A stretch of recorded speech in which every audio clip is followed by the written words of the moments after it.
was pretty early in my sales leadership career at a SaaS company, and I interviewed and fell in love with two amazing women. We all know that women are hard to come by, and particularly hunter women are hard to come by. So I was so excited when I found Shannon and Melissa.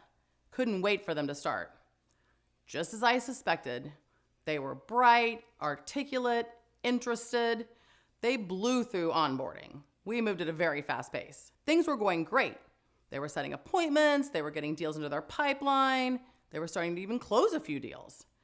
And I was like, yep, I just knew it right from the start. These were gonna be my next superstar sales reps. And everything is fine for about the first 90 to 120 days. Then, nothing. And I mean nothing. I mean, for the next 60 days, neither of them sold anything. Well, again, taking it upon myself to fix the problem, I decided to double down on my coaching. I spent more time with them. I listened to more calls. I had more meetings. I did more training.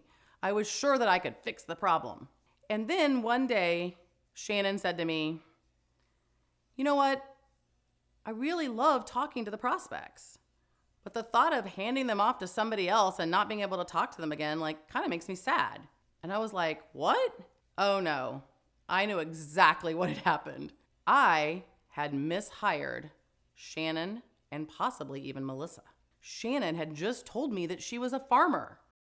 She didn't want to give birth to the baby. She wanted to raise the baby. She wanted to be there for every single milestone. How did I get fooled?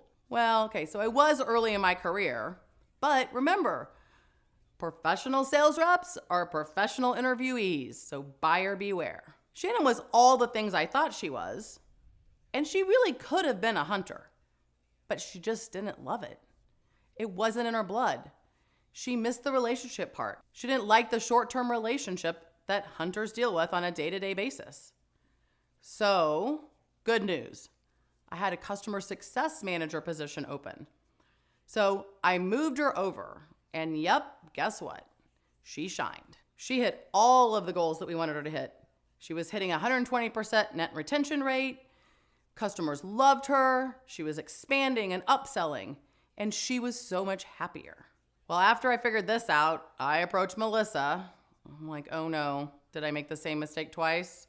Yeah, you know what, it turns out that I had. Now, Melissa didn't become the rock star customer success rep that Shannon did, and she actually left our company pretty early on after that. But I had put her in the wrong seat on the bus. I set her up to fail, and that was my fault. I really didn't dig deep enough or ask enough questions.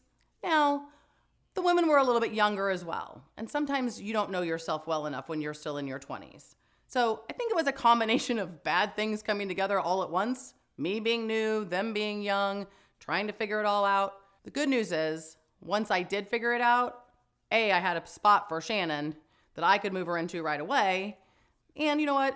I learned a valuable lesson. I learned that I needed to spend a little more time interviewing than I had done. I am happy to report that, 20 plus years later, Shannon is now a top-level executive at that company. She took that position as a customer success manager and rose through the ranks. And now she sits at what I affectionately call the Knights of the Round Table. I am so proud of her, but I'm also proud of myself for being big enough to say I had made a mishire. I hope this has been helpful, me being a little transparent and vulnerable with you about my mishires. And trust me, Shannon and Melissa weren't the only ones over my 20 plus career as a sales leader, but hopefully you've learned something, and maybe it's caused you to stop and pause. Maybe you actually have a sales rep on your team today that's in the wrong seat on the bus. So if you're brave enough, drop me a line in the comments or connect with me on LinkedIn and send me a message and let me know about your mishire story, or maybe the one that you're in the process of correcting today. Thank you so much. Until next time.